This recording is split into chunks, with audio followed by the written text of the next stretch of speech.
Going into the Olympics, Japan were definitely the favourite and were the country that I predicted to actually win the most amount of badminton medals in my video before the Olympics.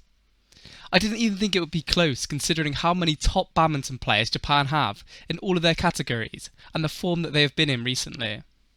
In my video, you can see that I predicted Japan to be the top, second or third best nation for every single category, compared to China, where actually I only had them to be favourites to win a medal in the mixed doubles, and perhaps in the women's singles or women's doubles, where I had them as the country as third likely to win a medal.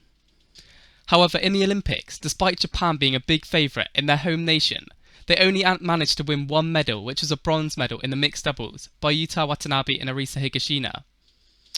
Surprisingly, mixed doubles was the category where I predicted them to be least favourites to actually win a medal. When you compare this to China, who were the most successful country, they won 4 silver medals and 2 gold medals, winning at least one medal in every single category.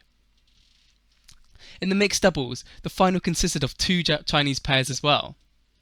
How come China were able to do this well? You have to remember that Chinese badminton players haven't played in any international tournaments for the last 2 years before the Olympics. This is way longer than any other nation. This means that their competition haven't seen the Chinese players play, whereas the Chinese team have seen other top players play at various tournaments throughout the year. This would have allowed them to study their game and find weaknesses and bring in tactics when they played against them in the Olympics. Their opponents, on the other hand, would have no idea how they are likely going to play. A lot of nations also have been in a lockdown, meaning that they can only train against players and pairs in their same country. In China, there are so many amazing badminton players at the top level for them to train against and best prepare for the Olympics, while other nations might only have 1 or 2 players in the top 20 in the world to compete against. I think one of the biggest reasons why they were so successful was because of how serious China takes the Olympic Games. They put so much money and resources into their athletes to try and be the best nation in the world at the Olympics. Badminton is also one of their top sports, therefore a huge amount of support would have been given to their athletes.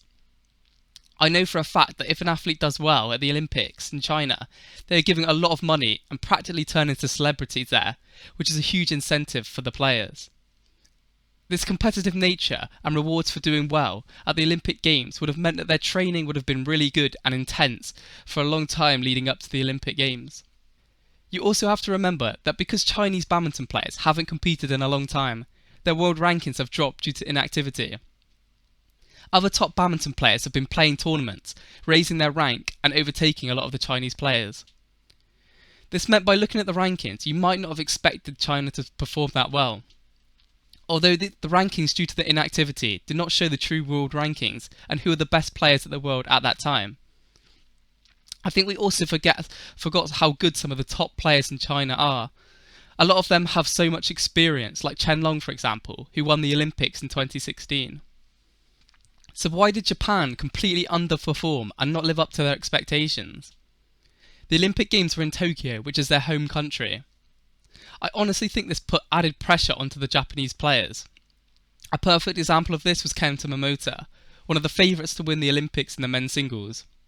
He crashed out the tournament in the group stages, which was probably the biggest upset of the whole Olympic Games for badminton. You can see in that game that Kenta Momota looked really nervous, which caused him to make more mistakes than he usually does. The frustration that he showed on his face, like he wasn't playing at the level which he is usually expected to play at. After the game, he posted a message where he apologised to everyone and felt like he let a lot of people down. I think this was on a lot of the Japanese players' minds, and the mental side in badminton is such a big factor. A lot of the games that caused the players to be knocked out were also really close games, and the pressure in these games, especially when the score was really close, for example 2019 or 21-20, are even higher. You also have to remember there are so many amazing top badminton players in every category, and because the tournament is of course a knockout stage, anyone can beat anyone.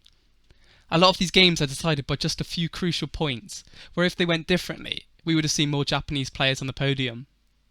These small margins can make such a big difference, and a lot of it comes down to experience, but also there is a lot of luck involved too. We also saw the Chinese players in the Olympics perform so well in all of the categories. And in each category there were at least 3 or 4 nations which had a great chance of winning medals. Even though they underachieved at the Olympics, I'm sure they will still bounce back and be really successful in the future upcoming tournaments. What do you guys think was the reason why China performed better than people thought? Or did you think that China would win the most amount of medals at badminton in the Olympics? Also, do you think there was any reason why Japan only received 1 medal, despite being the favourites for many people including myself, and this was only a bronze medal? Please subscribe to the channel to see more content and help support the channel. Thank you for watching and have an awesome day.